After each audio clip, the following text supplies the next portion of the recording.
मैंने अध्यक्ष महोदय सुना है इस लॉबी में कि कुछ अधिकार आपके भी छीने जा रहे हैं, उसके लिए हम लोगों को लड़ना पड़ेगा आपके लिए। अध्यक्ष के अधिकार अखिलेश जी सिर्फ विपक्ष के नहीं है, पूरे सदन के हैं।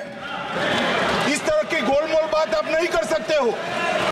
कई माननीय सदस्यों की बात सुनने से ऐसा लग रहा है जैसे यह जो संशोधन लाया गया वक्फ बोर्ड के कानून में यह मुसलमान विरोधी है। आपके मस्जिद को छेड़छाड़ करने का प्रयास नहीं किया जा रहा है। यह एक कानून से बना हुआ संस्था है। उस संस्था को पारदर्शी बनाने के लिए कानून बनाया जा रहा है। कानून से बना हुआ कोई भी संस्था अगर निरंकुश होगा तो उसमें पारदर्शिता लाने के लिए सरकार को हक है, अधिकार है कानून बनाने का। अध्यक्ष, मैं सिर्फ उम्मीद ही नहीं, यकीन है कि इस बिल के बारे में सब कुछ जानकारी प्राप्त करने के बाद इस हाउस के जितने मेंबर्स हैं सब इस बिल को समर्थन जरूर करेंगे। इसका हक छीनना तो बात छोड़ दीजिए, जिनको हक नहीं मिला है उनको हक देने के लिए ये बिल लाया गया है। महिलाओं के लिए, बच्चों के लिए और मुसलमान समाज में जो पिछड़े हैं, जिसको आज तक कभी मौका नहीं मिला, जिसको दबा के रखा हुआ है, उनको जगह देने के लिए ये बिल लाया गया है। वक्फ अमेंडमेंट बिल ये पहली बार इस सदन में पेश नहीं किया गया। 1954 में सबसे पहले ये एक्ट लाया गया था। बिल का समर्थन कीजिए, करोड़ों लोगों का दुआ मिलेगा, करोड़ों गरीब महिलाओं का, बच्चों का, गरीब मुसलमानों का। वक्फ बोर्ड में ऑडिट और अकाउंट्स का तरीका प्रॉपर नहीं है, उसका पूरा प्रबंधन होना चाहिए। राजनीतिक दबाव में अपोज कर रहे हैं, अंदर सब लोग समर्थन दे रहे हैं, मुझे मालूम है अध्यक्ष महोदय। इस तरह से आप लोग बात करके मेरा आवाज नहीं दबा सकते हैं, सच्चाई सुनना पड़ेगा आपको। हमारा देश का विभाजन हुआ, यहाँ से जितना मुसलमान पाकिस्तान गए उनका भी प्रॉपर्टी था, और पाकिस्तान से जितना हिंदू भारत में आए उनका भी प्रॉपर्टी काफी वहाँ थे। पाकिस्तान में जितना भी हिंदुओं का प्रॉपर्टी है वो तो सरकार ने ले लिया और बाकी जो भी करना था कर लिया। यहाँ से जो मुसलमान गए उसमें ज्यादातर लोगों ने अपना प्रॉपर्टी को वक्फ के तहत डिक्लेयर करके गए। और सर, सदन का दायित्व है कि गरीब महिला कोई भी हो, चाहे हिंदू हो, मुसलमान हो, सिख, ईसाई, बौद्ध, पारसी और जैन, कोई भी हो, ये इस सदन का दायित्व है कि न्याय दिलाने के लिए अगर कोई कमी है तो पूरा करना चाहिए। करने का समय है तो हम सुधर ला रहे हैं, गलतियां हुई हैं, लेकिन जो सुधरते समय कम से कम आप विरोध ना करें सर। और देश में जितना स्टेट वक्फ बोर्ड है सब माफिया लोगों ने कब्जा कर लिया है। मेंबर्स ऑफ पार्लियामेंट को किसी भी धर्म से जोड़ना सही नहीं है। हमने ये नहीं कहा कि वक्फ बोर्ड में इस धर्म को लेके आना चाहिए, हम नहीं कह रहे। हम ये कह रहे मेंबर ऑफ पार्लियामेंट वहां मेंबर होना चाहिए। अब वो मेंबर ऑफ पार्लियामेंट अगर हिंदू है या अगर क्रिश्चियन है तो हम क्या कर सकते हैं? प्रदान की जाए। जो सदस्य इसके पक्ष में आ गए, जो सदस्य विरोध में ना गए, मेरे विचार में निर्णय हाँ वालों के पक्ष में, हाँ वालों के प्रमोती प्रदान किया दे। अब माननीय मंत्री जी विधेयक पुरस्तापित करें। बिल जो इंट्रोड्यूस हो रहा है, ये अध्यक्ष महोदय बहुत सोची समझी राजनीति के तहत हो रहा है। अध्यक्ष महोदय, जब लोकतांत्रिक तरीके से चुने जाने की पहले से प्रक्रिया है तो उसको नॉमिनेट क्यों किया जा रहा है? वहीं जहां अन्य धार्मिक जो मसले हैं, बॉडीज़ हैं, उनमें कोई गैर बरादरी का नहीं आता है। मान लीजिए वक्फ बोर्ड में गैर मुस्लिम को शामिल करने का औचित्य क्या बनता है? और अध्यक्ष महोदय, इतिहास के पन्नों को अगर हम पलटें, अगर आप जिला अधिकारी को सब ताकत दे देंगे, उन इतिहास के पन्नों को मैं नहीं पलटना चाहता हूं कि एक जगह पर एक जिलाधिकारी महोदय ने क्या किया था, उसकी वजह से आज और आने वाली पीढ़ी तक को भी सामना करना पड़ा। अध्यक्ष महोदय मैं नाम नहीं लेना चाहता हूं। और अध्यक्ष महोदय सच्चाई ये है कि भाजपा अपने हताश, निराश, आप तो इस कानून चंद कट्टर समर्थकों के तुष्टीकरण के लिए ये बिल लाने का काम कर रही है। अखिलेश जी, अध्यक्ष महोदय आज तो हमारे आपके अधिकार कट रहे हैं। मैं याद कीजिए अध्यक्ष महोदय, मैंने आपसे कहा था कि आप लोकतंत्र के न्यायाधीश हैं, और मैंने अध्यक्ष महोदय सुना है इस लॉबी में कि कुछ अधिकार आपके भी छीने जा रहे हैं। उसके लिए हम लोगों को लड़ना पड़ेगा आपके लिए। अध्यक्ष जी, अध्यक्ष महोदय मैं इस बिल का विरोध करता हूं। कोई अध्यक्ष के अधिकार अखिलेश जी सिर्फ विपक्ष के नहीं है, पूरे सदन के हैं। इस तरह की गोलमोल बात आप नहीं कर सकते हो। कई माननीय सदस्यों की बात सुनने से ऐसा लग रहा है जैसे यह जो संशोधन लाया गया वक्फ बोर्ड के कानून में, यह मुसलमान विरोधी है। कहां से ये मुसलमान विरोधी है? कौन सा इसका कानून मुसलमान विरोधी बताता है?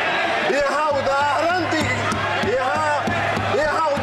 दिया जा रहा है कि अयोध्या की मंदिर, गुरुवायु, अरे मंदिर और संस्था में अगर अंतर आपको नहीं समझ में आ रहा है तो आप कौन सा तर्क खोज रहे हैं? अरे ये मंदिर नहीं है, आपके मस्जिद को छेड़छाड़ करने का प्रयास नहीं किया जा रहा है। यह एक कानून से बना हुआ संस्था है। उस संस्था को पारदर्शी बनाने के लिए कानून बनाया जा रहा है। पारदर्शिता होना चाहिए। कोई निरंकुश संस्था कोई भी कानून से, वक्फ बोर्ड कैसे बना? वक्फ बोर्ड किसी कानून से बना है, और कानून से बना हुआ कोई भी संस्था अगर निरंकुश होगा तो उसमें पारदर्शिता लाने के लिए सरकार को हक है, अधिकार है कानून बनाने का। अब ये उसकी तुलना कर रहे हैं मंदिर से। ये मंदिर से कहां उसका मतलब है? कोई धर्म के नाम पर बंटवारा नहीं हो रहा है। ये भ्रम फैलाना चाहते हैं और ये बात करते हैं अल्पसंख्यकों की। अल्पसंख्यक की बात कर रहे हैं केसी वेणुगोपाल जी, अल्पसंख्यक की बात करते हैं। इस देश में हजारों पंजाबी सिखों को किसने मारने का काम किया था? किसने उसकी हत्या की थी? आपने की थी, आपकी पार्टी ने किया था। हम उसके गवाह हैं। हजारों सिख समुदाय, कौन सा सिख समुदाय जो टैक्सी ड्राइवर था उसने इंदिरा गांधी की हत्या की थी? सड़कों पर घूम के सिखों की हत्या कर रहे हैं और अल्पसंख्यक की दुहाई दे रहे हैं। बाहर है इसलिए इस बिल को आना चाहिए, पारदर्शिता आनी चाहिए। संस्था में कोई भी संस्था पारदर्शी तरीके से काम करे, यही मेरा आपसे आग्रह है। हम विरोध करते हैं। देखिए माननीय सदस्य, प्लीज एक मिनट, ऐसे नहीं। माननीय सदस्यगण, मैंने सभी दलों के लोगों के प्रमुख लोगों को इस पर बोलने का पर्याप्त समय दिया। सबने अपनी बात पर्याप्त बात रखी। अब मैं चाहूँगा कि माननीय मंत्री जी इस पर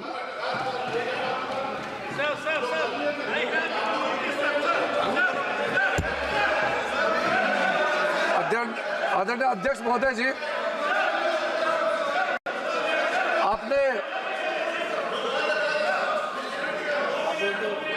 आपने कई इस सदन के मेंबर्स को इस महत्वपूर्ण बिल में उन्होंने जो नोटिस दिया उसको एडमिट करके बोलने का मौका दिया। सबसे पहले तो मैं इनका नोटिस क्यों स्टैंड नहीं करते हैं और जो भी पॉइंट्स उन्होंने यहाँ ऑब्जेक्शन के तौर पर रेज किया, यहाँ उसको एडमिट क्यों नहीं करना चाहिए, मैं संक्षेप में बताना चाहता हूँ। उसके बाद जितने भी इश्यूज आज यहाँ उठाए गए हैं उसको मैं आपके अनुमति से विस्तार से एक एक पॉइंट का मैं जवाब देना चाहूँगा। और मैं ये मानता हूँ, विश्वास है कि मेरे बात को ध्यान से सुनने के बाद अंत में इन्होंने जो भी आशंकाएं व्यक्त किए हैं या गलत तरीके से यहाँ बातें बताया गया है, सब चीज़ को मैं दूर करूँगा। और मैं सिर्फ उम्मीद ही नहीं, यकीन है कि इस बिल के बारे में सब कुछ जानकारी प्राप्त करने के बाद इस हाउस के जितने मेंबर्स हैं सब इस बिल को समर्थन जरूर करेंगे। सबसे पहले अध्यक्ष महोदय जी, इन्होंने कॉम्पिटेंसी का मुद्दा यहाँ उठाया। मैं पूरे जिम्मेदारी के साथ आपके माध्यम से सदन को बताना चाहता हूँ, इस बिल में जो भी प्रावधान है आर्टिकल 25 से लेकर के 30 तक किसी रिलीजियस बॉडी का जो फ्रीडम है उसमें कोई हस्तक्षेप नहीं किया जा रहा है, ना ही संविधान का किसी भी अनुच्छेद का इसमें उल्लंघन किया गया है। और अब सुप्रीम कोर्ट का एक केस का मैं हवाला देना चाहूँगा, Brahmachari versus state of West Bengal. इसमें सुप्रीम कोर्ट ने क्लियरली रिलीजियस डिनोमिनेशन के बारे में रूलिंग दिया गया है और उस रूलिंग के तहत वक्फ board doesn't fall within the purview of Article 25 and 26 of the Constitution of India। दूसरा सर, इसमें हमने जो ब्रॉड बेस किया है, किसी का हक छीनना तो बात छोड़ दीजिए, जिनको हक नहीं मिला है उनको हक देने के लिए ये बिल लाया गया है। इसमें महिलाओं के लिए, बच्चों के लिए और मुसलमान समाज में जो पिछड़े हैं, जिसको आज तक कभी मौका नहीं मिला, जिसको दबा के रखा हुआ है, उनको जगह देने के लिए ये बिल लाया गया है।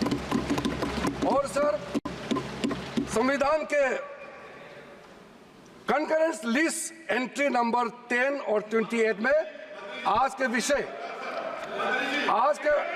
जो विषय हम लोग चर्चा कर रहे हैं वो एंट्री 10 और एंट्री 28 में ये कंकरेंस लिस्ट में है। इसलिए ये पूरा लेजिस्लेटिव कॉम्पिटेंस इस सदन के पास है, भारत सरकार के पास है, इस सदन में ये बिल पेश करने का। अध्यक्ष महोदय जी, जैसे मैंने कहा है, सबका पॉइंट्स को मैंने नोट भी किया, बहुत अच्छी तरह से सबका कंसर्न को भी हमने नोट किया है। मैं बारी बारी से कहना चाहता हूं, सबसे पहले तो सर, ये वक्फ अमेंडमेंट बिल ये पहली बार इस सदन में पेश नहीं किया गया है। अंग्रेजों के जमाने से लेकर के उससे पहले का लंबा इतिहास में मैं नहीं जाना चाहता हूं, लेकिन आजादी के बाद सबसे पहले ये एक्ट लाया गया है। 1954 में सबसे पहले ये एक्ट लाया गया था। उसके बाद कई अमेंडमेंट हुए सर, काफी अमेंडमेंट होने के बाद मैं पूरा इतिहास में नहीं जा रहा हूं, लेकिन जो अमेंडमेंट आज हम लाने जा रहे हैं इस सदन में, वो वक्फ एक्ट 1995, जिसको 2013 में अमेंडमेंट ला करके इस पूरा जो वक्त का पर्पस, इंटेंशन और जिसके उम्मीद में लोगों का सालों तक था कि इस अमेंडमेंट जो लाया इससे कुछ फायदा मिलेगा, उसको उल्टा करके 2013 में ऐसा प्रावधान डाला गया था जिसके वजह से आज ये अमेंडमेंट लेकर के हमको यहाँ सदन में आना पड़ रहा है। सर, 1995 का वक्फ अमेंडमेंट एक्ट में जो भी प्रावधान लाया गया था, उसको कई लोगों ने अलग अलग तरीके से उसका असेसमेंट किया, उसको देखा है कि वाकई 1995 का वक्फ अमेंडमेंट बिल क्या ठीक है, काफ़ी है, जिस पर्पस के लाया गया है वो सर्व कर रहे हैं। कई कमेटियां, कई लोगों ने इसका पूरा एनालिसिस किया है सर। मैं उसका आपके सामने में अभी रखूंगा। लेकिन ये पाया गया है कि 1995 का वक्फ अमेंडमेंट एक्ट ये बिल्कुल असक्षम रहा है और जिस पर्पस के लिए एक्ट लाया गया है वो पर्पस सर्व नहीं हो रहे थे और कई गलतियां, कई खामियां इसमें पाया गया है। उसके लिए कुछ कदम उठाया गया है। मैं आज इस सदन में आपके माध्यम से खास करके कांग्रेस पार्टी को कहना चाहता हूं, ये अमेंडमेंट आज सरकार इस सदन में ला रहे हैं, ये एक तरीके से आप लोगों ने जो भी कदम उठाया है, आप लोगों ने जो भी चाहा है वो आप नहीं कर पाया, वही चीज करने के लिए हम आज ये अमेंडमेंट प्रपोज किया गया है। अब जब मैं इसका विवरण दूंगा तो आप बिल्कुल सहमत होगा मैं जो आपके सामने में बात रख रहा हूं। और दूसरी बात, इसमें हम लोग सब चुने हुए प्रतिनिधि हैं। मैं अपना बात तर्क रखने से पहले ही बताना चाहता हूं, इस बिल का समर्थन कीजिए, करोड़ों लोगों का दुआ मिलेगा।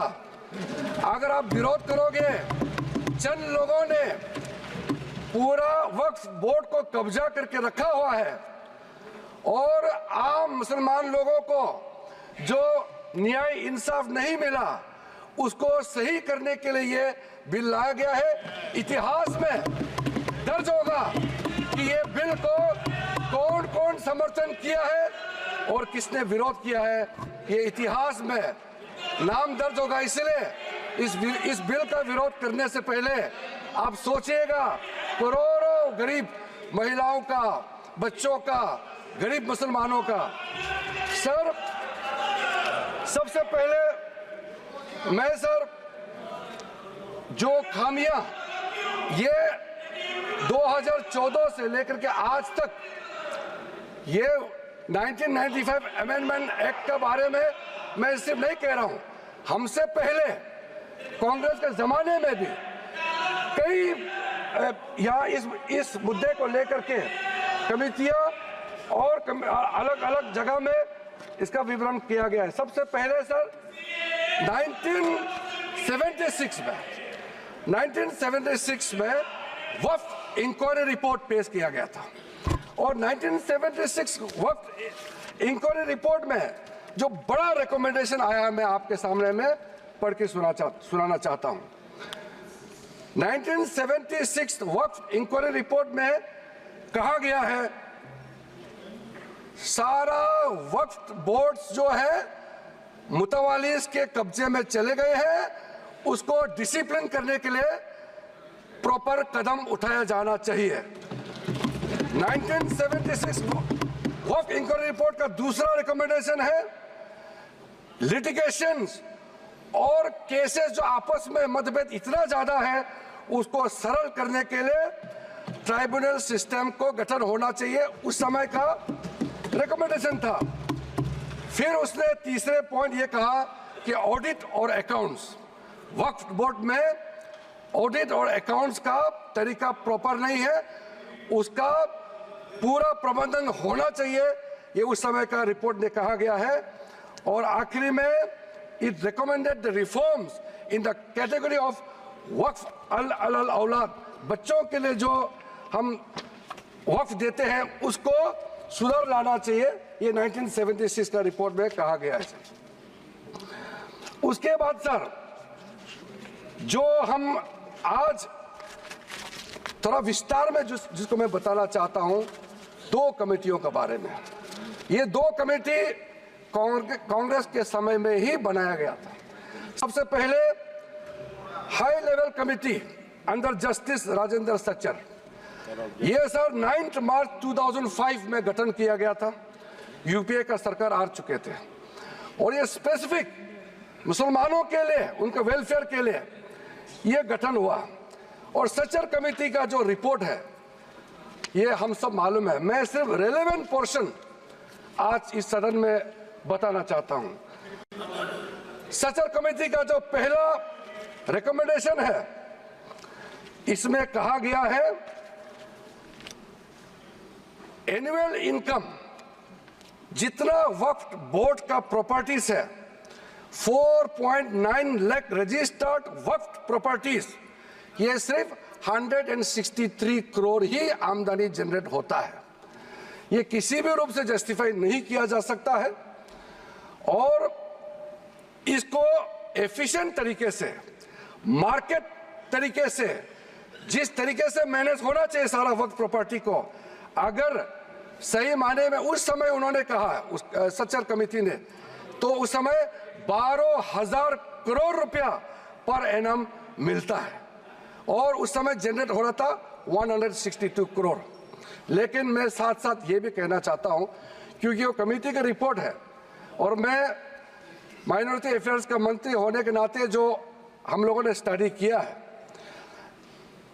टोटल 8,72,320 वक्फ प्रॉपर्टीज हमारा जो वामसी जो पोर्टल है उससे पूरा डिटरमिन नहीं किया जा सकता है, लेकिन उसका मार्केट वैल्यू सचर कमेटी ने जो कहा है उससे कई गुना अधिक होने का संभावना है।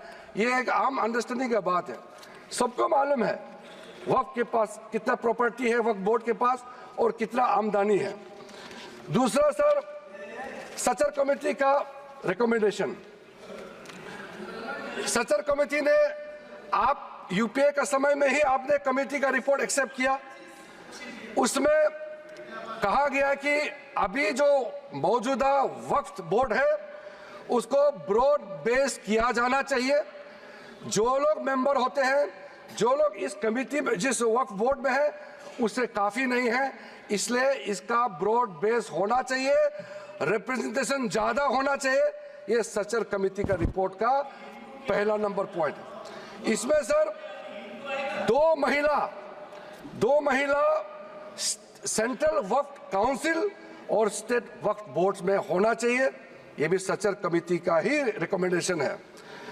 सेक्रेटरी जो होते हैं सेंट्रल वक्फ काउंसिल का, वो joint secretary level government of India का उस स्तर का ऑफिसर होना चाहिए।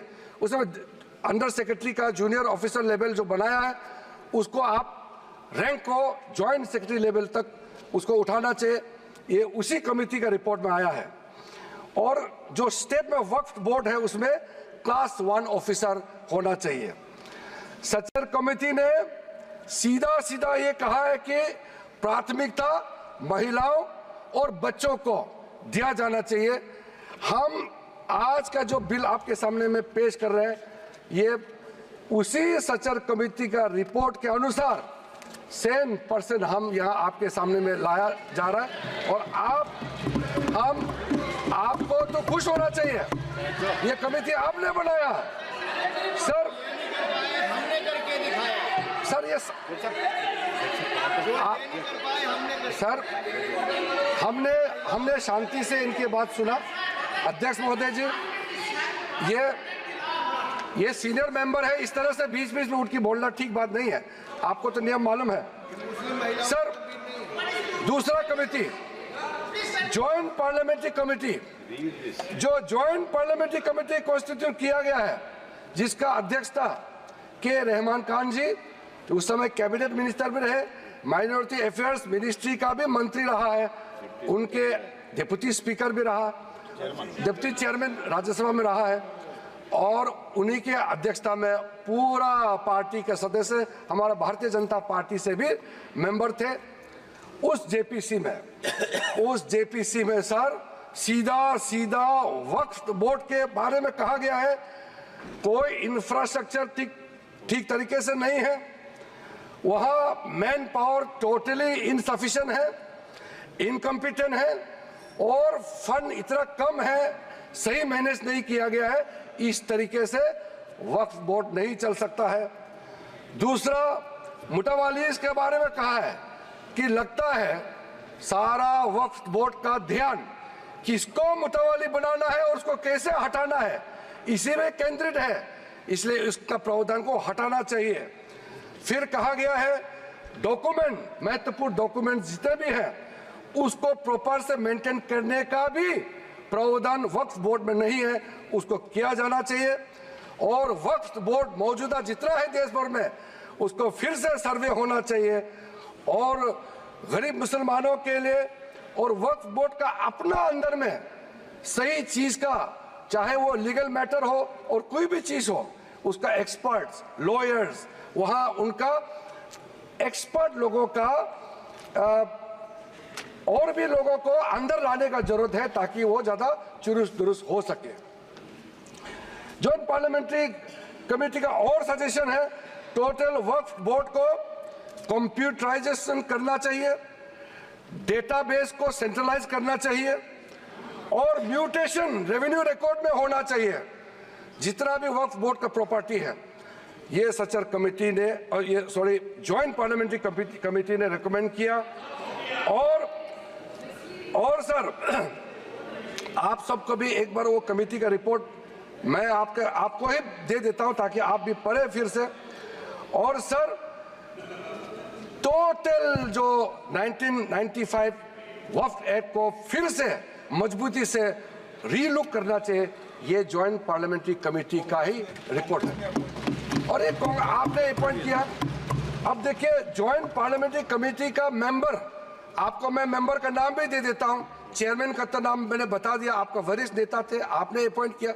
ये सारा रिकमेंडेशन आज आप तो हमको शाबाशी देना चाहिए, जो आप नहीं कर पाया वो हम ला रहे हैं सदन में। सारा का सारे प्रॉब्लम्स, सारा का सारा सजेशन ये उस समय सबको मालूम कर चुके हैं। इसलिए सर राहुल जी कन्विंस हो गए, ये मनी मन में सब कन्विंस है, ये राजनीतिक दबाव में अपोज कर रहे हैं, अंदर अंदर सब लोग समर्थन दे रहे हैं, ये मुझे मालूम है अध्यक्ष महोदय जी। सर राहुल गांधी सहमत होकर जा रहे हैं। राहुल गांधी जी तो अभी बाहर निकले हैं, लेकिन सहमत देकर के गया है कि हम जो कह रहे हैं सही कह रहे हैं। सर मैं इसी बीच कुछ इंडिविजुअल केसेस और कंसल्टेशन जो हम आज बिल लाया है, कुछ सदस्यों ने कहा है कि और कंसल्टेशन होना चाहिए था। आपको मैं दावे के साथ बताना चाहता हूं, जितना कंसल्टेशन प्रोसेस पिछले 10 सालों में किया गया है, आज तो किसी सरकार ने इतना स्टेक होल्डर से कंसल्टेशन प्रोसेस नहीं किया है। मैं आपको बताऊंगा अभी, आप सिर्फ शांति से सुनिए सर। मैं फिर से कहता हूं, जो संविधान का हवाला दे करके बिल का जो पर्पस को, मंशा को गलत धारणा दे करके मिसलीड करना चाहता है, मैं फिर से कहना चाहता हूं सर, अगर कोई भी बोर्ड हो या कोई भी इंडिविजुअल हो, अगर कुछ काम ऐसा करता है जिसको कोर्ट में रिव्यू करना है, तो इसमें सर गलत बात क्या है? अगर ट्राइब्यूनल का फैसला गलत है, अगर उसमें कोर्ट में अपील करने का प्रावधान देते हैं, उसमें गैर संवैधानिक कैसे हो गया ये बताइए आप अगर तर्क रखते हैं तो आप उसका जस्टिफिकेशन भी देना पड़ेगा सर। अगर सर ऐसे केसेस में अभी बताने वाला हूं कि कितने सालों तक वक्फ बोर्ड में बैठे वाले लोग आपस में तालमेल करके और ट्राइब्यूनल में मैटर दे देते हैं, और ट्राइब्यूनल अपने तरीके से या पेंडिंग रख देते हैं या दूसरे तरीके से फैसला देते हैं। इसका चैलेंज आप किसी अदालत में नहीं कर सकते हैं सर। लोकतंत्र में, भारत जैसा महान देश में क्या ऐसा व्यवस्था इतने सालों तक चलना चाहिए सर? वो गुमराह करे, वो ऐसा तरीका बनाया इन्होंने कि ट्राइब्यूनल सर ये इस तरह से आप लोग बात करके मेरा आवाज नहीं दबा सकते हैं।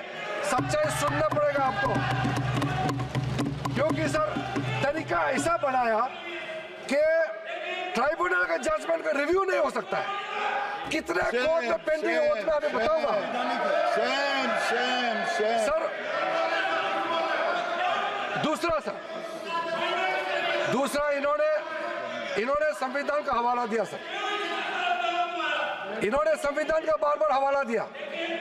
हमारा देश के अंदर में कोई भी कानून, कोई भी स्पेशल लॉ सुपर लॉ नहीं हो सकते हैं, संविधान से ऊपर कोई कानून नहीं हो सकते हैं।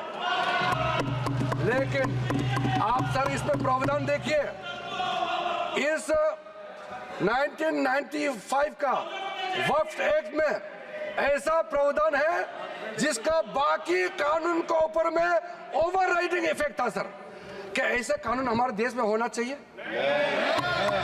सर, जो मैं यूएई के बारे में बताना चाहता हूं, जब हमारा देश का विभाजन हुआ, यहां से जितना मुसलमान पाकिस्तान गए उनका भी प्रॉपर्टी था, और पाकिस्तान से जितना हिंदू भारत में आए उनका भी प्रॉपर्टी काफी वहां थे। पाकिस्तान में जितना भी हिंदुओं का प्रॉपर्टी है वो तो सरकार ने ले लिया और बाकी जो भी करना था कर लिया। यहां से जो मुसलमान गए उसमें ज्यादातर लोगों ने अपना प्रॉपर्टी को वक्फ के तहत डिक्लेयर करके गए। और सर, ऐसा कई केसेस है, मैं अभी बहुत लंबा इसमें नहीं जाना चाहता हूं, ये फैक्चुअल चीज है सर। मैं ये कहना चाहता हूं कि ठीक है, आपका जमीन है, आप किसी को क्या करना चाहता है मैं उसको नहीं कह रहा हूं। मैं इसी बात को कहना चाह रहा हूं कि अगर किसी ने अपना विल, अपना डीड दिया है, अपना जो मनसा को साफ किया है, अगर उसका लाभ मुसलमान महिला या मुसलमान बच्चे को अगर लाभ नहीं मिलता है तो क्या सरकार चुपचाप बैठना चाहिए सर? ये हमारा दायित्व है, ये इस सदन का दायित्व है कि गरीब महिला कोई भी हो, चाहे हिंदू हो, मुसलमान हो, सिख, ईसाई, बौद्ध, पारसी और जैन, कोई भी हो, ये इस सदन का दायित्व है कि न्याय दिलाने के लिए अगर कोई कमी है तो पूरा करना चाहिए। और आज हम सर, आज जो ये अमेंडमेंट बिल लेके आ रहे हैं उसमें सारा प्रावधान रखा गया है। उसमें एक मैटर मैं बोलना चाहता हूं, लॉ ऑफ लिमिटेशन में क्या कहते हैं सर, इसमें ऐसा प्रावधान था जिसको हम हटा रहे हैं आज के इस अमेंडमेंट के जरिए। लॉ ऑफ लिमिटेशन में ऐसा था पुराने कानून में कि इतने साल तक आप अगर कोई अपील नहीं किया या उस समय उसका कुछ बीच में कुछ घटना हो गया या पुराने बहुत साल हो गए, अब लॉ ऑफ लिमिटेशन तो होना चाहिए ना सर, कहीं सीमा तो होना चाहिए।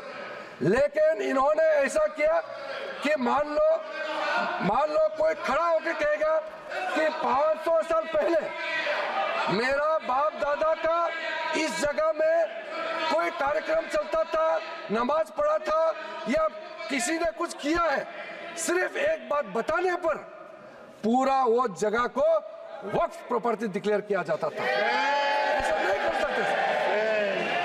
लॉ ऑफ लिमिटेशन भी इसी संसद ने बनाया है और लॉ ऑफ लिमिटेशन को भी ओवरराइड कर दिया था ये 1995 वक्फ एक्ट ने सर। तो ये कैसे हो सकता है कि एक ऐसा कानून इस देश में कैसे हो सकता है कि बाकी जितना कानून को ऊपर में चढ़ जाता है और उसका ओवरराइडिंग इफेक्ट होता है? ऐसा हो नहीं सकता। हम कैसे एक्सेप्ट किया है इतने सालों तक? तो ये सर एक अच्छा समय है, जो गलती किया है, ठीक है, इंसान से गलती हो जाते हैं और पार्टियों ने भी गलती किया होगा, कांग्रेस पार्टी ने, बाकी पार्टी ने। आज सुधरने का समय है, तो हम सुधर ला रहे हैं। गलतियां हुई हैं, लेकिन जो सुधरते समय कम से कम आप विरोध ना करें सर। और sir section 108 special provision under evacuate property act 1950, उसको सर हम लोग हटा रहे हैं, क्योंकि ऐसा सेक्शन हमारा देश का किसी कानून में, किसी भी स्टैट्यूट बुक में नहीं रहना चाहिए सर। उसके बाद सर उसके बाद मैं कुछ ऐसा इश्यूज पे जाना चाहता हूं जिससे हमारे सारे सदन को सुन करके उनको कन्विंस होगा सर। सर आप सर इनको थोड़ा चुप करें, बीच बीच में इस तरह का कहना, सीनियर मेंबर है सर। अब हम सर बड़ा विषय पे जाना चाहता हूं सर। ये हमने जो कंसल्टेशन का प्रोसेस किया है, मैं पुराने दिनों के बारे में नहीं कह रहा हूं, 2014 के बाद कितने लोगों से, हजारों लाखों लोगों से, या तो मंत्रालय के ओर से जाके उनके साथ कंसल्टेशन किया या वो रिप्रेजेंटेशन लेकर के मंत्रालय में आए और उनके बात को हमने सुना है। सर पिछले 1 साल के अंदर में पिछले सिर्फ एक साल के अंदर में online complain 194 complaints related to encroachment and illegal transfer of Waqf land एक साल के अंदर में, और 93 complaint against Waqf board officials and 279 एक जनरल कंप्लेंट ये ऑनलाइन हमारे पास में पोर्टल में आया है। उसके बाद सर आज सर ये एक समुदाय का बात मुसलमानों को गुमराह करके यहाँ बात रखा जा रहा है। कल देर रात तक मेरे पास में मुसलमानों का डेलीगेशन आते रहा और हमसे पहले भी कितने लोग मिले हैं, और इसको आप ये सोचते हैं कि क्या सर ये क्या बोहराज कम्युनिटी का संख्या कम है, इसके लिए ये महत्व नहीं देंगे क्या सर? अहमदिया ये कम संख्या है इसलिए क्या उनका सोच उनका प्रॉब्लम्स का नजरअंदाज करेंगे सर? आगा खानी संख्या कम है क्या उसके बात को नहीं सुना जाना चाहिए सर? एक कम्युनिटी डोमिनेशन करके अगर छोटे छोटे लोगों को कुचल देंगे तो फिर हम इस सदन में बैठ करके हम न्याय कैसे दे सकते हैं? इसलिए ये एक तरफा आवाज उठा करके पूरा मुसलमान के नाम से ये लोग एक तरफा ये कुछ चंद लोगों का आवाज यहाँ आज बुलंद कर रहे हैं इस सदन में सर जो वक्फ बोर्ड के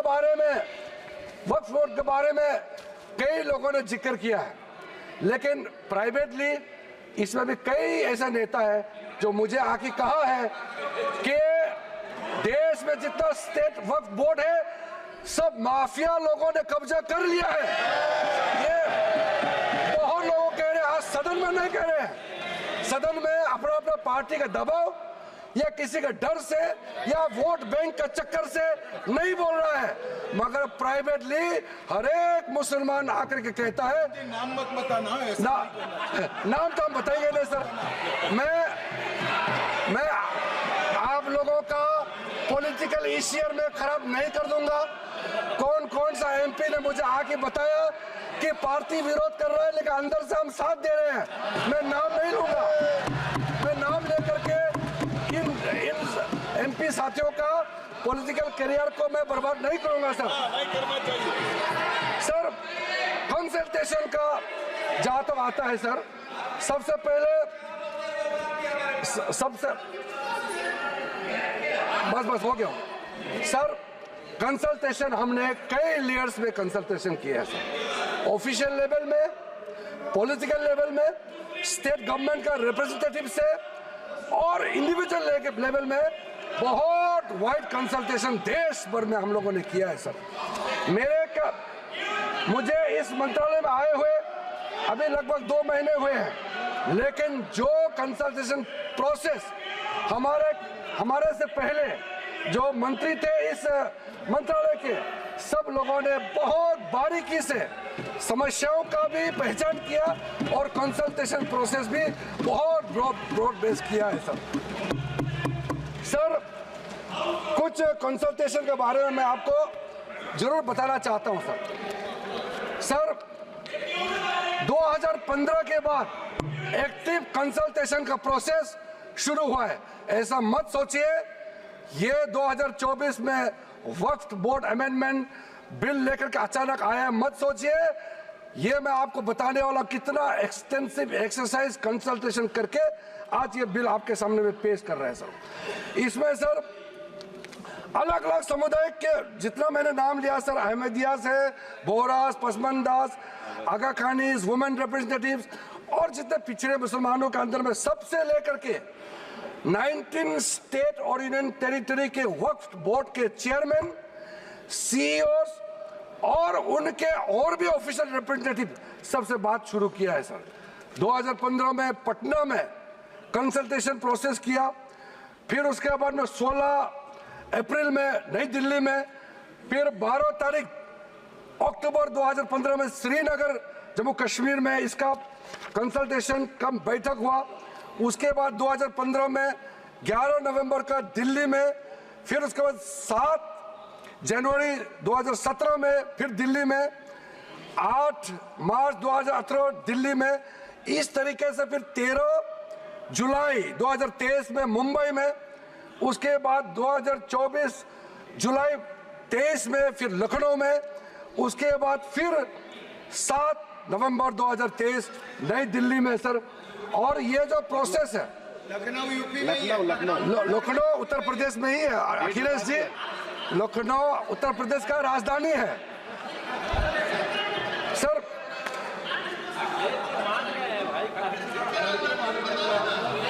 आप मुख्यमंत्री रहे हैं वहां सर।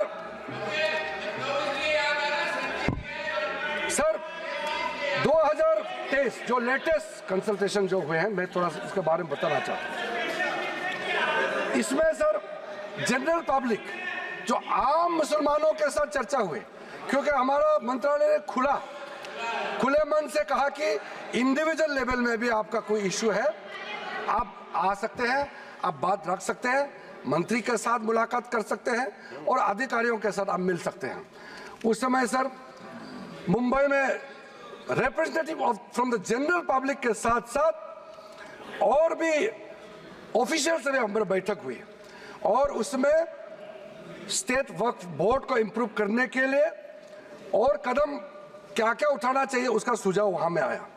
लखनऊ में जब बैठक हुई, लखनऊ में उत्तर प्रदेश स्टेट वक्फ बोर्ड के जो बाकी टॉप लेवल से भी सबसे बात हुई, चेयरमैन, सीईओ और आम लोगों से भी वहाँ सुनवाई हुई और वो भी बहुत एक्सटेंसिवली वहाँ बात हुई।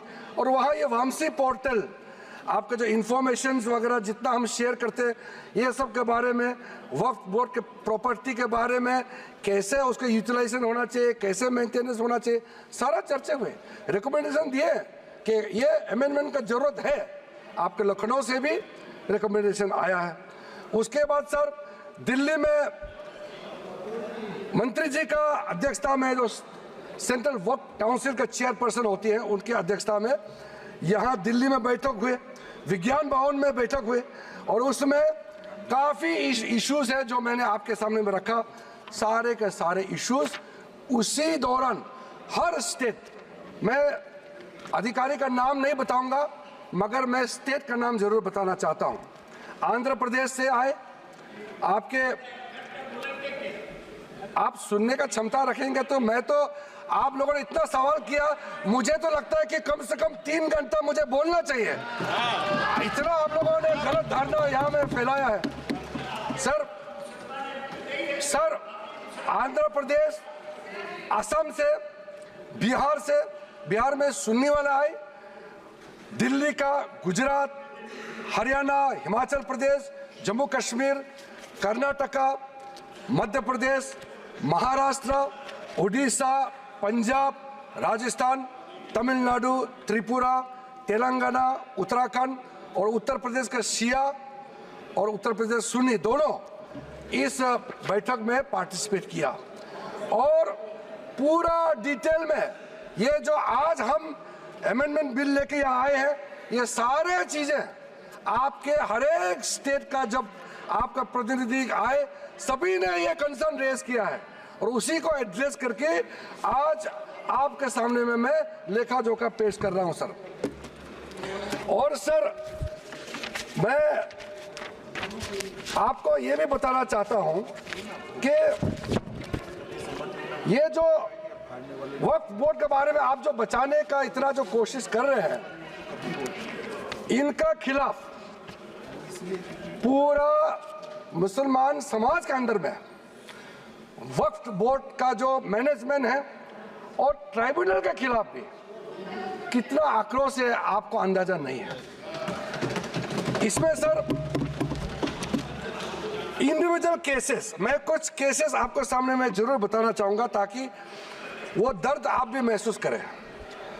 सर जो कुछ केसेस मैं आपके सामने में लाना चाहता हूं, वो आप सबको जानना चाहिए एक इंसान होने के नाते। सबसे पहले तो अहमदियास की ओर से कई रिप्रेजेंटेशन जो मेरे पास आए हैं, हमारा मंत्रालय में जो है उसमें खास करके स्टेट वक्फ बोर्ड कर्नाटका, केरला, तेलंगाना और तमिलनाडु, यहाँ से जो रिप्रेजेंटेशन आया है वो हमारा सेंट्रल वक्फ काउंसिल में भी केस है और नेशनल कमीशन फॉर माइनॉरिटीज यहाँ में भी इस केस को दर्ज किया गया है और वो चल रहा है, इसलिए मैं उस पर डिटेल में अभी मैं कहना नहीं चाहता हूँ। दूसरा सर, एक इंडिविजुअल केस है बोहरा समाज का सर। मुंबई में एक ट्रस्ट है, 1944 में उस समय हाई कोर्ट ने सेटल कर दिया गया सर, उसका स्टेटस साफ करके रखा हुआ है। और आप लोग सब जानते हैं दाऊद इब्राहिम का नाम, वो उसके आसपास वहाँ रहते थे और वो प्रॉपर्टी सेटल हो चुके हैं। और बाद में माननीय प्रधानमंत्री नरेंद्र मोदी जी आने के बाद महाराष्ट्र के लिए बहुत बड़ा काम शुरू किया और एशिया का लार्जेस्ट क्लस्टर डेवलपमेंट स्कीम का उसी जगह में लॉन्च किया गया है। और ऐसा समय में जो आदमी इस प्रॉपर्टी से कोई लेना देना नहीं, गुजरात में किसी एक ने इस प्रॉपर्टी के खिलाफ में वक्फ बोर्ड में कंप्लेंट कर दिया और फिर वक्फ बोर्ड ने नोटिफाई कर दिया इस चीज को। अब आप सोचिए सर, जो आदमी ना वो शहर में रहता है, ना इतिहास में उस प्रॉपर्टी से कोई लेना देना है, ना वो राज्य में रहता है, कहीं और का है, और एक डेवलपमेंट प्रोजेक्ट को कंप्लेन करके वक्फ बोर्ड के माध्यम से इंटरफेयर करके डिस्टर्ब किया। आप सोच के देखिए, और वो कम्युनिटी के लोग जो हमसे मिलने आते हैं उसका दिल के अंदर में कितना दर्द होता होगा। मैं मिलने का समय में मुझे समझ में आ गया था कि ये इसका क्यों सॉल्यूशन नहीं हुआ। दूसरा सर, ये मीडिया में भी सर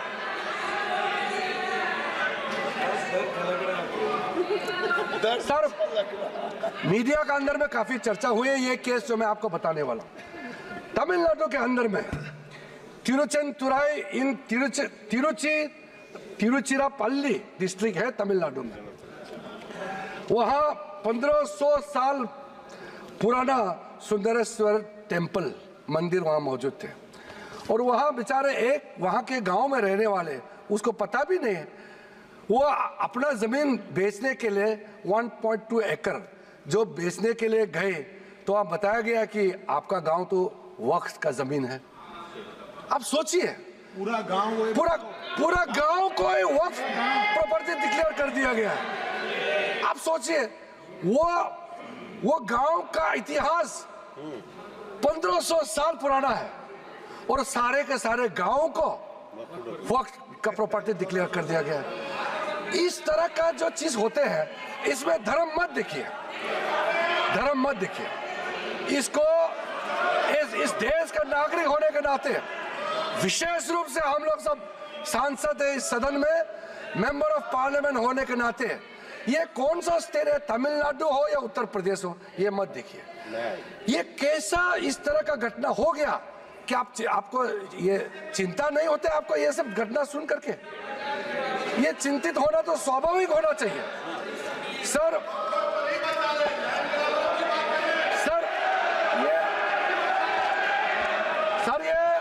ये सुन नहीं पा रहे हैं और विषय को भटकाने के लिए तरह तरह का बातें यहाँ किया जा रहा है।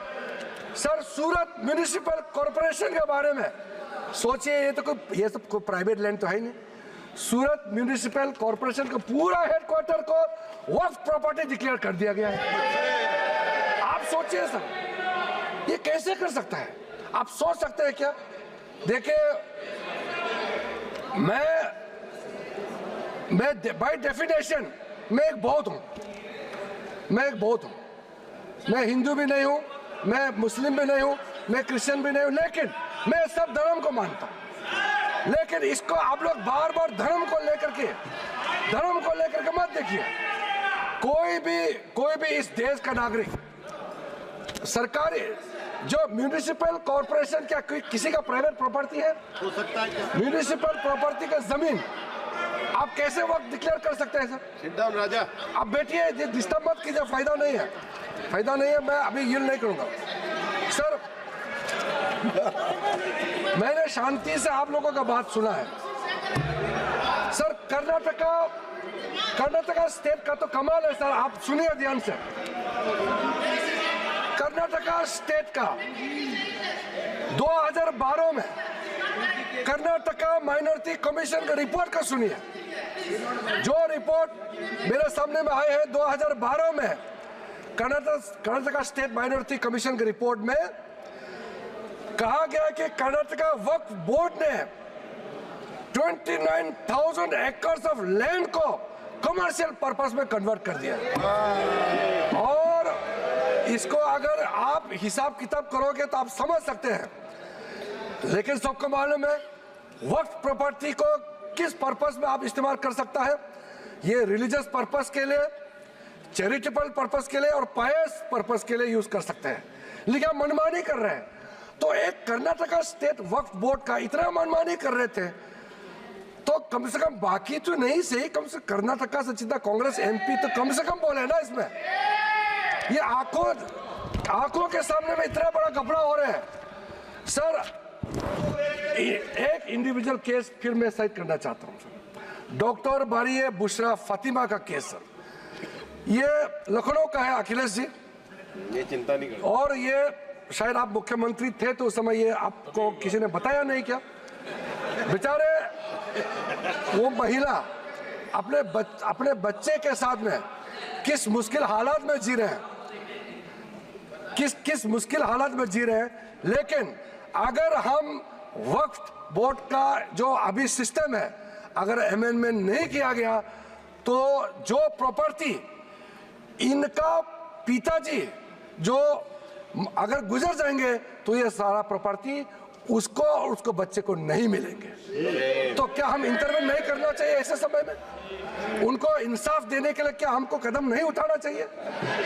तो इसीलिए सर ये इसमें आप धर्म को मत जोड़िए, इंसाफ की नजर से देखिए सर।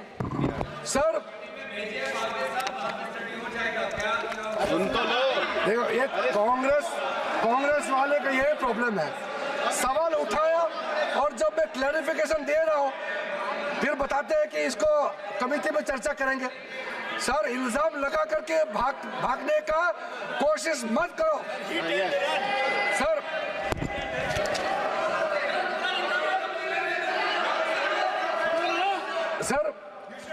हमारे पास में मैं समझता हूं पार्लियामेंट्री कमेटी में देखिए सर अध्यक्ष महोदय, मेरा जवाब के बाद हम क्या करना है आपके परमिशन से हाउस का सेंस से लेकर के आगे हम बढ़ेंगे। मगर जो इन्होंने इतना मेंबर्स आपके परमिशन के बाद बोला, झूठे बातें प्लस भ्रम फैलाया, असत्य बात है, असत्य है, ठीक है।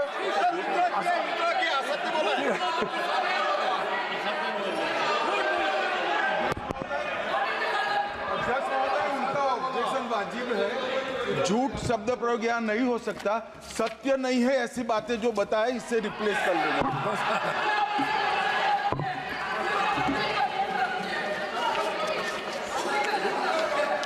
सर तो सर वो बात अभी गृह मंत्री जी ने भी क्लैरिफाई किया है। असत्य और भ्रामक बोल दीजिए ना। असत्य आप बात किया वो आप भी मान लीजिए असत्य है सर। और भ्रामक जो प्रोविजन मेन कंटेंट का जो प्रमुख बिंदु है उसको आपको बता करके अपना बात को समाप्त करूंगा सर। इस बिल में सर जो टाइटल है, ये टाइटल को हमने चेंज किया है सर। टाइटल इसलिए है कि जब बिल पेश करता है तो उसका एक फ्यूचरिस्टिक विजन और इंटेंट सामने में आना चाहिए सर। अब ये बिल आज जो पेश किया जा रहा है उसका नाम होगा United Waqf act management empowerment efficiency and development act 1995। Short में उम्मीद, इसलिए मैं उम्मीद करता हूं कि आप जरूर इस बिल के प्रावधानों को समझते हुए आप पुरजोर समर्थन करेंगे सर। सर एक टाइटल जो है हमने डेफिनेशन में जो चेंज कर रहे हैं, जो भी किसी भी प्रॉपर्टी को जो अगर आप डिक्लेयर करना चाहते हैं तो डिक्लेयर करने का आपका अधिकार तो होना चाहिए। 2019 में जो चेंज किया वो बहुत डेंजरस था सर। 2013 में क्या किया, कोई भी आदमी वक्फ डिक्लेयर कर सकता है। हमने कहा बिल्कुल नहीं कर सकते हैं, जो मुसलमान है वही वक्फ क्रिएट कर सकते हैं और नॉन मुसलमान नहीं कर सकते।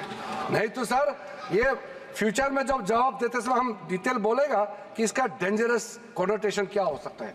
और किसी को भी आप वक्त टाइटल डिक्लेयर करने के लिए इजाजत देंगे तो फिर ये कैसे हो सकता है सर।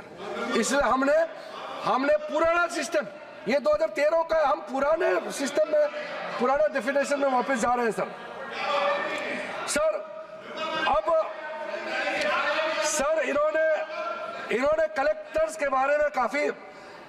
के बारे में काफी आपत्तिजनक उन्होंने याद दर्ज कराया। कलेक्टर जो डिप्टी कमिश्नर होते हैं, क्या कोई पर्टिकुलर पॉलिटिकल पार्टी अपॉइंट करते हैं क्या? वो रेवेन्यू उसी के पास रहते हैं जी। रेवेन्यू का रिकॉर्ड कलेक्टर के पास ही रहते हैं सर। और ये बोलते हैं कि कलेक्टर के पास ये रेवेन्यू वाला काम कलेक्टर को नहीं देना चाहिए। तो कलेक्टर का काम क्या है बताइए फिर? आप बताइए। कलेक्टर बनाया इसलिए रेवेन्यू रिकॉर्ड देखने के लिए। मुझे समझ में नहीं आया किस चीज को विरोध कर रहे हैं सर। ये रेवेन्यू ऑफिसर होते हैं सर। इसलिए सर जब सर्वे कमिश्नर का कामकाज को लेकर के इतना जो रिकमेंडेशन मैंने बताया, वो ऑब्जेक्शन सिर्फ हमने नहीं किया, जितना कमेटियां आपने बनाए हैं, पार्लियामेंट्री कमेटीज ज्वाइंट कमेटी बनाया, पार्लियामेंट में क्वेश्चंस आया है, अलग अलग तरीके से रिप्रेजेंटेशन आया है, ये सब आपके समय के हैं। उसी समय में ही सचर कमेटी बनी है। उसी ने कहा है कि प्रॉब्लम सर्वे कमिश्नर में है, इसलिए रेवेन्यू रिकॉर्ड का साथ जोड़ के सारा प्रॉपर्टी का वैलिडेशन होना चाहिए और जिला कलेक्टर को इसमें लाना चाहिए। ये आप ही का रिपोर्ट है, हम तो सिर्फ इंप्लीमेंट कर रहे हैं सर। इसलिए इतना उत्तेजित होकर के आप लोगों को यहाँ अपोज करने का कोई जरूरत नहीं सर। दूसरा सर, इस प्रावधान, इस बिल में हमने जो एक प्रावधान रखा है, ट्राइब्यूनल्स जो बने हैं, हम ट्राइब्यूनल को खत्म नहीं कर रहे हैं। पहले ट्राइब्यूनल में 3 मेंबर होते थे, अब हम प्रावधान रख रहे हैं कि इसमें एक जुडिशियल और एक टेक्निकल मेंबर होगा। और अगर वो समझ में नहीं आया, मैं अभी सर उसमें हमने ये कहा है कि जो टेक्निकल मेंबर है अगर वो एब्सेंट होता है तो एक जुडिशियल, सर इनको मालूम नहीं है इस देश में जितना भी ट्राइब्यूनल बनाते हैं, कमीशन बनाते हैं, वो रिटायर्ड जज ही बनाया जाता है। जितना ट्राइब्यूनल में उसमें टेक्निकल मेंबर जो होते हैं वो अधिकारी को बनाया जाता है, लेकिन जो जुडिशियल मेंबर होता है वो रिटायर्ड जज ही होते हैं। इतना तो समझना चाहिए, 5 बार MP हो चुके हैं सर। हम लोग 7 साल आए लोकसभा में, इतना तो जानना चाहिए। हम लोग एक समय चुन के आए, एक समय हम लोग एक साथ में आए थे, अभी तो इसको ये मालूम नहीं सर। टोटल केस ट्राइब्यूनल्स के अंदर में 12,792 केसेस आज वक्फ बोर्ड्स में पेंडिंग है। 19,207 ट्राइब्यूनल्स में पेंडिंग है। क्यों इसको हम लोग डिस्पोज नहीं कर सकते हैं? क्या आप चाहते हैं कि ऐसे ही पड़े रहे? आप सोचिए सर। इसलिए सर टाइमलाइन हमारे लिए बहुत जरूरी है। न्याय मिलना चाहिए, लेकिन समय पे न्याय मिलना चाहिए। इसलिए सर इस नए बिल में प्रावधान किया, मैं सदन में आपके माध्यम से रखना चाहता हूं। अब हमने टाइमलाइन सेट कर दिया है। फाइलिंग जो भी होता है उसका अपील 90 डेज के अंदर में होना चाहिए और डिस्पोजल ऑफ द केसेस 6 महीने के अंदर होना चाहिए। अब ये बिल पास होने के बाद ये जो हजारों केसेस पेंडिंग है, इसका पूरा का पूरा साफ हो जाएगा, निवारण हो जाएगा, सेटलमेंट हो जाएगा। इसमें क्या दिक्कत है? जल्दी न्याय मिले तो ठीक है ना। सर दूसरा इंपॉर्टेंट, बस मैं अगर ये सुनना नहीं था तो इतना सवाल क्यों पूछा? फिर इतना पूछा तो कम से कम सुनना चाहिए।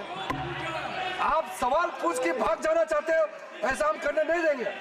आप भाग जाने से भी हम बोलते रहेंगे, अपना बात इस सदन में पूरा रखेंगे हम। सर आज ये टेक्नोलॉजी का जमाना है, वक्फ बोर्ड में टेक्नोलॉजिकल इंडक्शन ये अनिवार्य है। इसलिए सर हमने ये प्रावधान रखा है कि वक्फ बोर्ड में साइंटिफिक तरीके से बहुत ही एफिशिएंटली ट्रांसपेरेंट तरीके से वक्फ बोर्ड चलाने के लिए पूरा का पूरा टेक्नोलॉजी का इसमें उपयोग किया जाएगा और बिल्कुल ये हर समय ये निगरानी में रहेगा। हमारा मंत्रालय से ओवरसाइट कंटिन्यूस मॉनिटर करते रहेगा।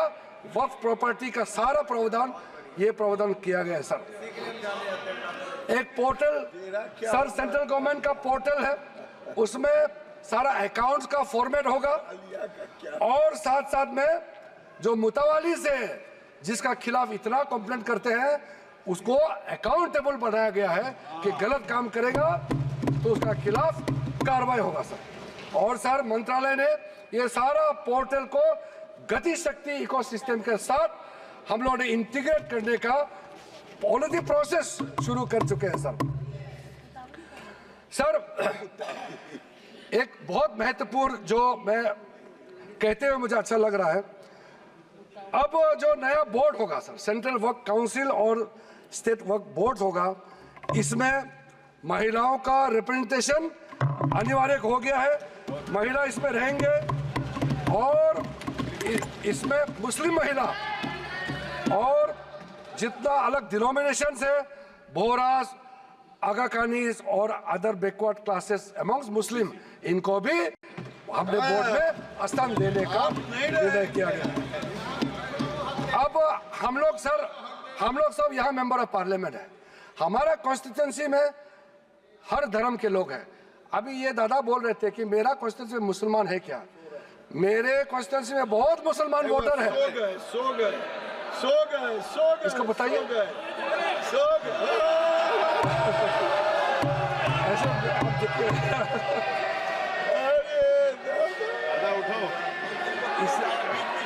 इसलिए मैंने कहा ना दादा, आप हर समय मत बोलिए, नींद आ जाएगा आपको।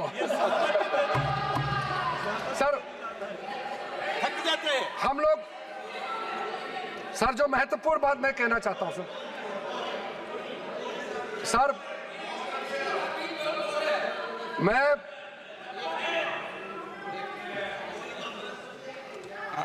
कोई स्पीच हो तो फिर सो जाओ क्या सदन में?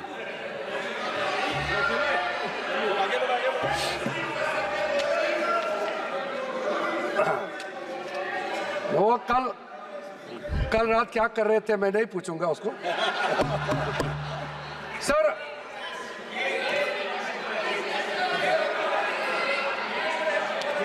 चेक कर लेंगे पॉलिटिकल रिप्रेजेंटेशन चेक कर लेंगे।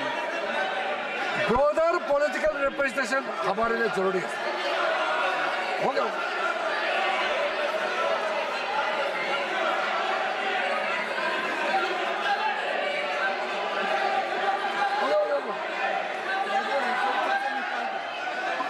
उसको निकाल दीजिए सर। मैं इसको देख लूंगा, कार्रवाई से हटा दूंगा।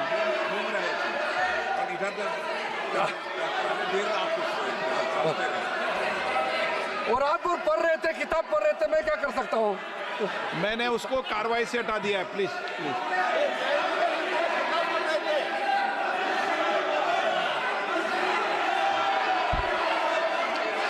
हो गया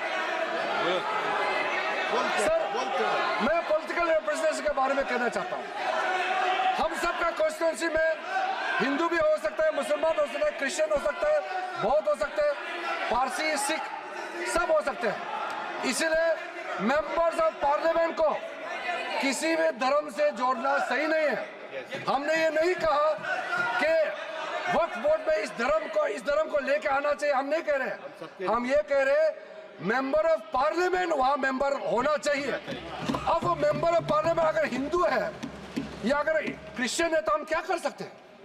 अगर किसी कॉन्स्टिट्यूंसी से किसी एमपी को चुन के भेज दिया by virtue of being member of parliament, अगर वो बोर्ड में मेंबर होता है तो क्या हम उसको चेंज कर देना चाहिए उसके धर्म को? ये एक बेसिक बात है सर। इसलिए सर ये बिना मतलब का ये इशू उठा रहे सर। उसके बाद सर अब मैं सर एक इंपॉर्टेंट बात बताना चाहता हूं। वक्त बोर्ड को अच्छा से चलाने के लिए वहां टैलेंटेड लोग चाहिए, जानकारी लोग चाहिए। ऐसे किसी को आप उठा करके किसी वक्त में मेंबर नहीं बना सकते हैं सर। इसके लिए जो रिकमेंडेशन हमको मिला है, हर कमिटी और जो जेपीसी से भी रिकमेंडेशन मिला है, मैं उसी को बता रहा हूं। Diversified talent pool, administrative skill वाला जिसका अच्छा नॉलेज है, ऐसे लोगों को हम लोग बोर्ड में लाना चाहिए। अच्छे ऑफिसर्स को वक्फ बोर्ड को मैनेज करने के लिए उनको ऑफिसर के हिसाब से वहां नियुक्त होना चाहिए। ये सब बातें हमने रखा है, ये सारा आपका रिकमेंडेशन है। हम बार बार आपको बता रहे हैं, याद दिला रहे हैं, आपका रिकमेंडेशन है, इंप्लीमेंट हम कर रहे हैं, आपको समझ में नहीं आ रहा है। और सर खास करके जो बच्चे और महिलाओं के लिए हमने काफी ध्यान रखा है, ताकि कल को ये एक्ट पास हो जाने के बाद कोई मुसलमान बच्चे या महिला किसी तरीके से उनको इंसाफ मिलने से वंचित रह जाए, ऐसा नहीं होना चाहिए। इसके लिए ठोस प्रावधान हम लोगों ने यहाँ रखा गया है। और सारा जो वक्फ प्रॉपर्टी का जो प्रोसीड्स है, जो भी उसका इनकम होगा, ये सिर्फ मुसलमान कम्युनिटी का वेलफेयर के लिए ही खर्चा होगा। और हम चाहते हैं जब मुसलमान समुदाय को हम लाभ पहुंचाना चाहता है तो हम खास करके गरीब मुसलमान महिलाओं के लिए जो बैकवर्ड है उनके लिए हम कह रहे हैं, आप लोग का हाथ छोड़ेंगे तो आप लोग तो कभी भी इनको कोई मदद देने वाला नहीं है इतने सालों तक। इसलिए हमको ये प्रावधान करना पड़ रहा है। अंत में सर, आदरणीय प्रधानमंत्री जी ने जो स्लोगन दिया है, हमारे एक मंत्र इस सरकार का है, सबका साथ सबका विकास। और ये कह रहे हैं कि मैं मुसलमान नहीं हूं, इसलिए इस बिल में मुझे नहीं बोलना चाहिए। ये तो बहुत आपत्तिजनक वाला बात है। क्या कोई मंत्री बनने के लिए, इस देश का किसी भी मंत्रालय को संभालने के लिए क्या पर्टिकुलर एक धर्म का जाति का होना चाहिए क्या? बार बार वो कह रहे हैं कि मैं मुसलमान नहीं हूं, इसलिए मुझे नहीं बोलना चाहिए। ये बहुत गलत बात उन्होंने कहा। मैं इसका आपत्ति दर्ज करना चाहता हूं। सर,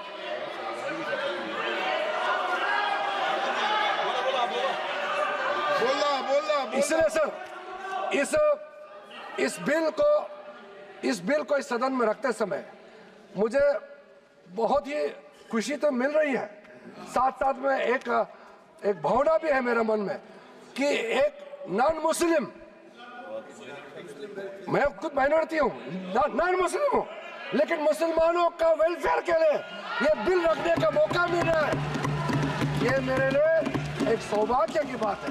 आदरणीय प्रधानमंत्री जी का आशीर्वाद से इतना एक भला काम करने का जो मौका मिला है, ये हर आदमी को ये मौका नहीं मिलता है।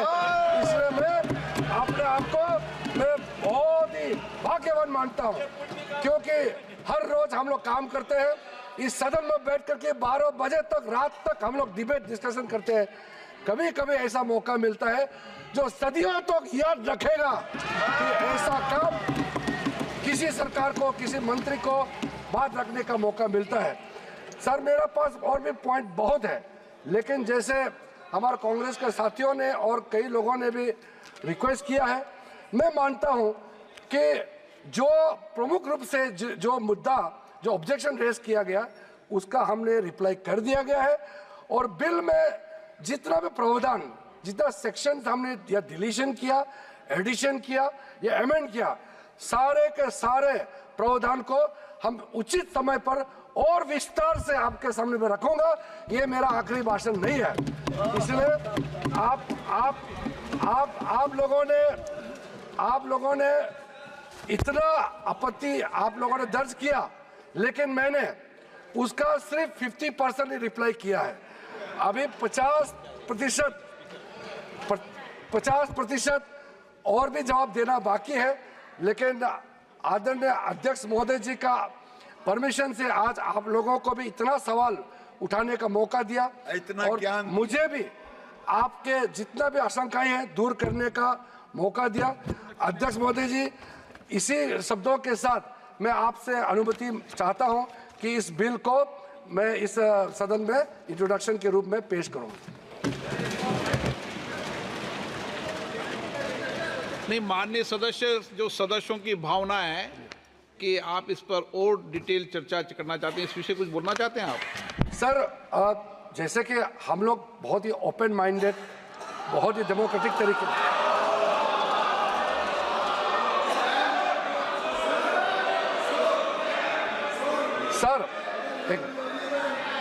सर, ये जो इनका बर्ताव है, इसको देख करके मैं एक बात कहना चाहता हूँ।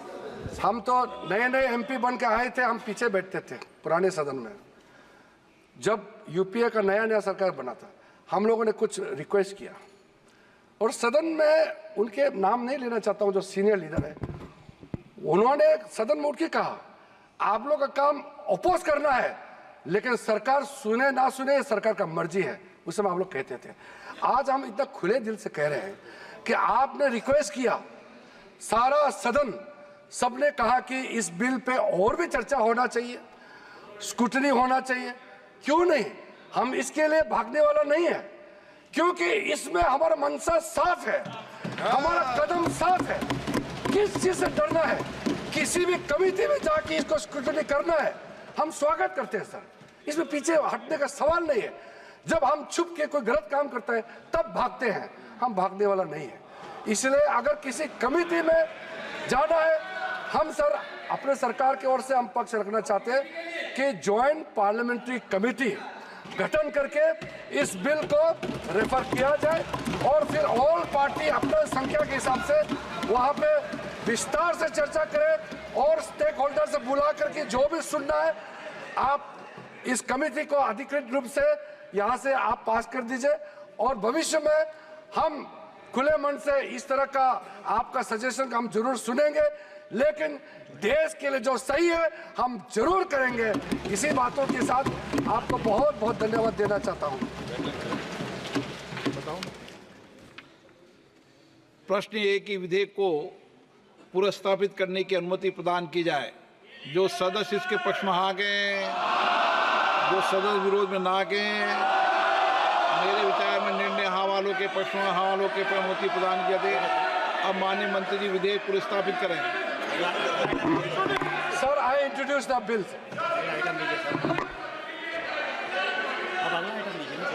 Item number 14 Shri Kiren Rijiju ji, committee में जा रहा है।